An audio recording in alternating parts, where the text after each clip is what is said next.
Welcome! In this webinar, we will provide a guide to FTIR-based gas analysis. My name is Stefan Werner, and I'm the Application Manager for Gas Analytics. To evaluate the gas composition, we are making use of the fact that the infrared light is interacting with the gas molecules. For example, the gas molecules can vibrate and rotate, and in this context, a spectrum is obtained by the gas analyzer. This spectrum is unique.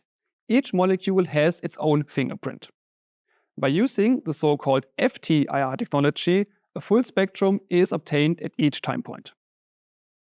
And this technology makes gas analysis as easy as can be. For example, the instruments are easy to use, there's no need for calibration measurements, and results are obtained immediately. The analysis is accurate and flexible, and by using the implemented simulation tool, arbitrary IR spectra can be predicted. Bruker is offering two product lines for the FTIR-based gas analysis. This is the Matrix 2 MG series and the Omega 5. These are FTIR analyzers, and the full mid-infrared spectrum is obtained at each time point. Bruker is also offering the so-called MGA series. These instruments make use of the QCL technology and measure greenhouse gases and air pollutants with ultra-low detection limits in the low ppb and ppt range. In this webinar, however, we'll focus on the Matrix 2 MG series and the Omega 5. The general idea of a gas measurement is quite simple. The sample gas has to be introduced via transfer lines. We are not limited to a specific application. Whenever there are gases and whenever they absorb in the infrared range, the analyzers can be used for analysis. This means the sample gas can originate from many different sources. For example, gas cylinders, chemical reactors, process pipes, combustion chambers, engine exhaust, ambient air, or whatever you could think of. The analyzers comprise two major components. The first one is the FTIR spectrometer. This is the electronics and what we call the optics compartment. The IR source, laser, interferometer, and detector. The second major component is the gas cell. This is where the infrared light is interacting with the gases. Depending on the concentration range, single pass or multi-reflection gas cells are used. Mirrors are installed to increase the optical path length. Pressure and temperature are always recorded to compute the correct density of the gas. The gas cells can be heated to prevent condensation and absorption. The Matrix 2 MG and the Omega 5 are dedicated gas analyzers. This means they are designed and optimized for analysis of gases. In the gas cell, the gases are interacting with the infrared light and a spectrum is obtained. This spectrum contains the relevant information that is needed for the analysis.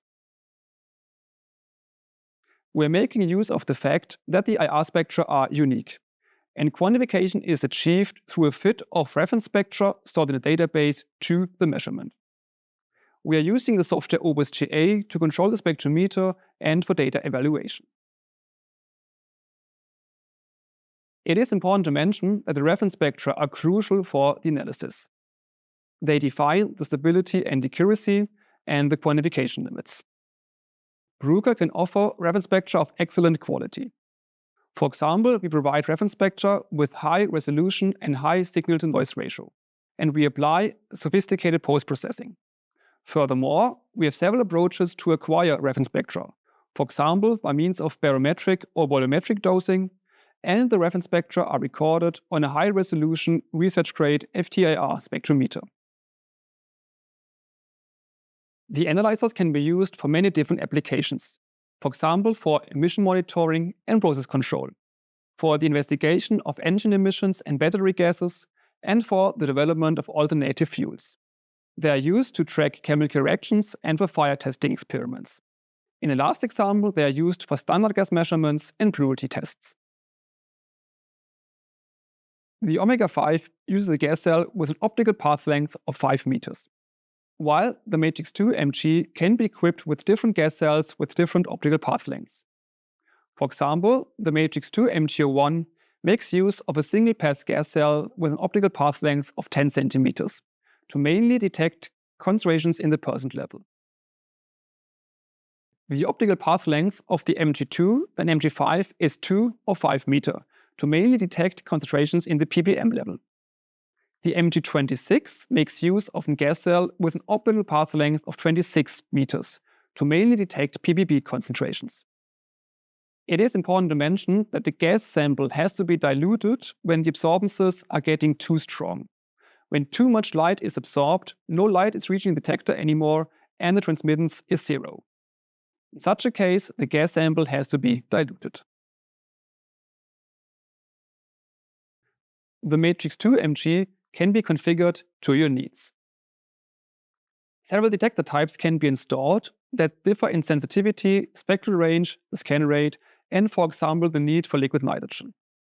As already mentioned, we can offer different optical path lengths to cover the ppb to percent level. Furthermore, it is possible to acquire spectra at high resolution of 0.5 reciprocal centimeters. The omega-5 is our all-in-one solution for gas analysis. It comes with a TE-MCT detector.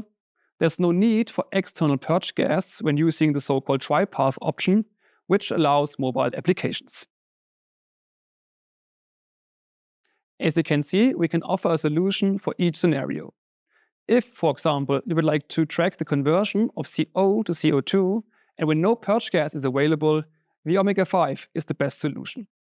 With an optical path length of 5 meter, low ppm concentrations can be detected. The TE-MCT detector allows continuous operation, and when using the tri-path option, there's no need for purge gas.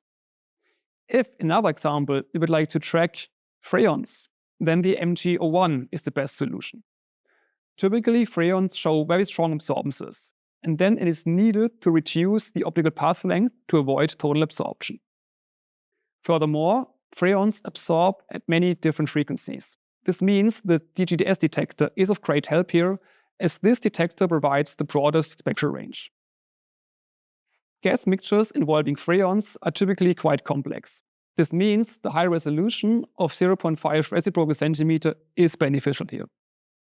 In the last example, when, for example, fire testing experiments are performed, where many different compounds at various concentrations are expected, the matrix Mg2 is the best solution. The 2-meter system provides the best trade-off with respect to detection limits and reduced cross-sensitivity. The liquid nitrogen-cooled detector provides the high sensitivity and scan rate, and also here the high resolution of 0.5 reciprocal centimeter is beneficial.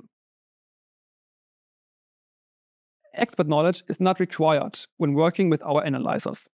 The only thing you need is the software OpusGA. It is a software for data acquisition, data evaluation, and for the definition and modification of quantification methods. Once everything is configured, the only buttons you need to know is the connect, start, and stop button. Results are obtained in real time, and quantification methods can be defined easily. The software provides a flexible method management. The analysis itself is calibration-free. This means the quantification is fully based on software settings. There is no need for time-consuming and complex calibration measurements. The user has full access to the library directly after installation. With the built-in simulation tool, it is possible to simulate arbitrary IR spectra. This is of great help when defining quantification methods that can be adjusted anytime by the user. Adapting methods to new applications has never been easier. This means only a few clicks are needed and there is no need for any hardware changes at all. Next, we present a general workflow for gas measurements. First, you have to connect the transfer lines to the gas analyzers. Usually, these transfer lines are made out of PTFE, PFA, or stainless steel. In certain cases, gas conditioning is required. This means, for example, that the sample flow rate or sample pressure has to be adjusted. If oils or particles are expected, these must be removed prior to the analysis. Next, we will go through 4 commonly used setups that are used for gas measurements. The first one is when the sample gas is pressurized and not condensing. In such a case, the sample gas can be directly connected to the analyzer by means of a regulator. In another similar example, ambient air is monitored, for example for workplace safety. In such a case, a pump is installed downstream to draw the gas through the analyzer. As the gases are not condensing, heating the transfer line and gas cell is not strictly required. However, when adsorption could occur, heat up the gas cell and transfer lines to avoid adsorption effects. This is, for example, crucial when low levels of ammonia must be detected. In the third setup, a hot and wet gas stream is analyzed. This is, for example, the case in emission monitoring or fire testing or battery abuse tests. In such a case, a pump is installed downstream to draw the gas through the analyzer. However, everything has to be heated to avoid condensation. In a similar setting, the gas stream is cold and dry after treatment. A condenser is installed that is removing the water from the sample stream. However, please take care, the mixing ratio of all the other gases increase as water is removed. As condensation is not a problem anymore, the temperature of the gas cell can be set to room temperature. In the next step, the optics compartment and the gas cell are purged with purge gas and zero gas to reduce and stabilize the water and CO2 level in the background. Please note that there are two independent gas streams, one for the optics compartment and one for the gas cell. The gas in the gas cell, this means the zero gas or the sample gas, is never in touch with the optics compartment. It is recommended to purge the optics compartment, while purging the gas cell with zero gas is not strictly required. If zero gas is available, it is beneficial to take a background spectrum first and to run the analysis in the so-called transmission mode. Here, two steps are needed. First, acquisition of the background spectrum, and the second step, the sample gas is analyzed. As the transfer lines are now connected and the gas cell and optics compartment are potentially purged with N2, we can now use the analyzer for sample gas measurements. We're using the software Opus GA for data acquisition and data evaluation. It is possible to reanalyze existing data sets with new or modified quantification methods. The instruments are usually installed permanently. This means you can focus on point 3 and 4 when working with the analyzer. A local computer is needed to operate the spectrometer. However, we can offer several ways for data transfer. For example, text files are always created during the measurement with timestamps, concentrations, and pressure and temperature values. Moreover, results and the status of the instrument can be read out via the web server. We can offer a Modbus or analog output communication protocol. It is possible to create measurement reports and to export IR spectra. Now we are ready to go to have a look at some application examples. The first application is the quality control of calibration gases. The gases are not condensing, and therefore measurements can be performed at room temperature. The gas cylinder is directly connected to the analyzer by means of a PTFE tube and the pressure regulator. There's no need for a pump, as the sample gas pressure is greater than the ambient pressure.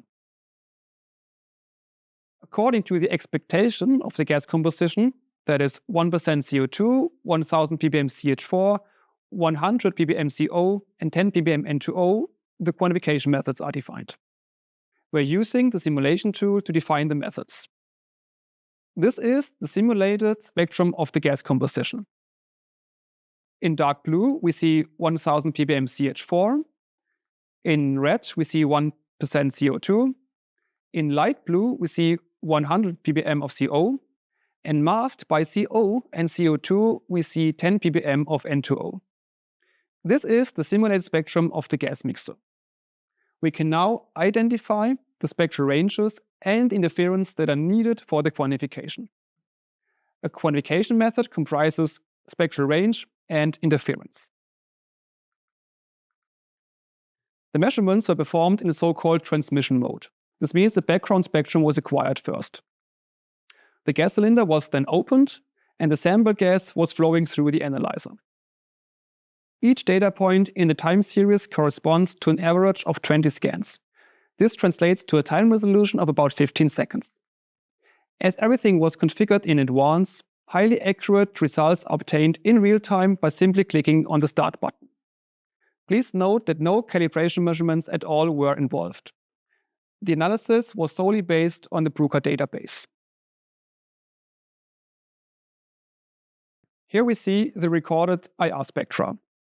In green, we see the raw spectrum of the sample gas, and in light blue, we see the background spectrum. These two spectra are now used to compute the so-called transmission spectrum. This is the spectrum that is now used for the quantification. For the quantification of a certain compound, a certain range in the spectrum is used for performing the fitting algorithm. For example, to quantify CO, this is the range that is used for quantification. In blue, we see the measurement, and in orange, we see the fit that is used for the quantification of CO. We can zoom in, and we see a perfect agreement as all relevant interference were considered. It is important to understand that in the region that is chosen for the quantification, not only CO is absorbing. In blue, we see the measurement, and in green, we see the contribution of CO to the fit and the spectrum. CO can nicely explain the oscillations, whereas some features are not explained by CO. Here in green, we see the contribution of N2O to the overall fit and measurement. And there's also a minor contribution of CO2. The measurement and the fit is the summation of all the individual contributions, CO2, N2O, and the target gas, CO.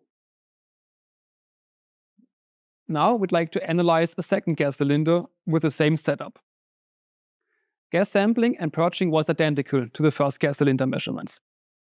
And the methods were defined according to the expectation, that are about 1000 ppm of NO, NO2, and N2O. However, we found deviations in the fit for NO. In blue, we see the measurement, and orange, we see the fit. On the left side, we see deviations. One strength of FTIR is that contributions of unexpected gases can be seen directly. A peak finder can now be used to identify this unexpected gas compound, and it turned out that this is N2O4. We can now modify the quantification method for NO and include N2O4 as an interferent. By doing so, a perfect fit is obtained. In blue, we see the measurement, and in orange, we see the fit. In green is the contribution of N2O4. We have identified N2O4. This means we can also quantify the N2O4 concentration. This is the fit and contribution of N2O4. Here we see something similar, because also here an unexpected gas was present, and it turned out that this is HONO. It is now important to mention that within minutes, 2 unexpected gases were identified and quantification methods were created. Another application is to track the conversion of CO to CO2 via catalytic reaction. Here, the omega-5 with the tripath option was used, as no purge gas was available on site. A sealed and purged optics compartment is important when no levels of CO2 and water should be analyzed. The reason is that fluctuating atmospheric CO2 and water influences the analysis of CO2 and water. The omega-5 and matrix 2 Mg are well sealed. This means these two instruments are well suited for analysis of low levels of water and CO2. As already mentioned, there's no need for external purge gas when using the tripath option, which incorporates an internal purge. Here we see the omega without tripath, and here we see the internal purge when the tripath option is used. The gas sampling was quite simple, as no condensation was expected, and PDFE tubes could be used as transfer lines. Moreover, there was a slight overpressure in the reactor, and therefore no pump was required. 10 scans were averaged for one data point to track the conversion. Here we see the conversion of CO to CO2 after initiating the chemical reaction. One strength of FTIR is that other involved IR gases can be monitored. Here, for example, the focus was on CO and CO2, but also water can be well quantified with the omega. So here, for example, we see an increase of the water level after initiating the chemical reaction. And this can serve as an additional insight. The last application example is the analysis of exhaust gases under real driving conditions. Here, no purge gas was available. This means the gas cell and optics compartment were not purged with N2, and analysis was performed in a so-called raw mode. The MG5 analyzer and all the other equipment that was needed, for example the battery, the power supply, was placed in the car. Of course, everything has to be heated to avoid condensation. Typically, exhaust measurements are quite complex. Therefore, we only provide selected results in the following. Many different gases were quantified: CO, CO2, water, methane, NO, ammonia, and so on. Here we see the time series of the water and CO2 level. And here we see the time series of methane, ethene, and formaldehyde. Measurements were performed with a time resolution of 1 Hz. In principle, the matrix Mg can be operated with a time resolution of 5 Hz, at best resolution of 0.5 reciprocal centimeters. The MG5 is typically designed to detect ppm levels of concentrations. However, when using weak absorbances for the analysis, also percent level can be detected in certain cases. This was done here for water and CO2, as water and CO2 are in the percent level. And these two compounds decrease when the engine was on idle. C2H4 and formaldehyde were present after engine start, but then gradually decreasing over time. Furthermore, we can have a look at the NOx and ammonia concentration. The NO concentration is reduced by this chemical reaction. NO, NO2 and ammonia react to nitrogen and water. Here we see the time series of NO and ammonia. NO is decreasing, while at some point ammonia is increasing again. Here again we see the measurement and the fit of the ammonia quantification. Now let's summarize what has been covered so far in this guide. The FTIR technology provides a solution for each scenario. The instruments can be used for many different applications. Bruker can offer gas cells with different optical path lengths to cover the PVB up to the percent level. Different detector types can be installed that, for example, differ in the spectral range and the scan rate. And also mobile applications are possible. The analysis itself is calibration-free. Quantification methods are only based on software settings. The user has full access to the library after installation, and there is no need for any hardware changes at all. As you have seen, gas analysis is as easy as can be. I hope that with this guide you've gained some useful insights into FTIR-based gas analysis. If you have any questions, feel free to contact us.